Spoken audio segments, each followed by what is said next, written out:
Windy day at the beach. It came across you. It touched every part of you, your hair. It shook, ransacking it as if it were a hiding place. Your sandwich. It tore away, hardly looking, and threw it in the sand. It laughed salt and grit into your eyes, but apparently never saw your face.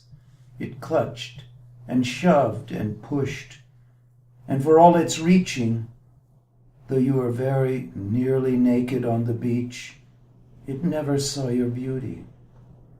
Blind force, bodiless itself, running free, just force, headless, thoughtless, purposeless, loose upon the beach.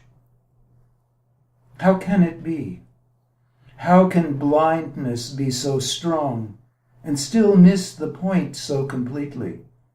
And missing it, how can it howl and blow and moan so long? How can it persist?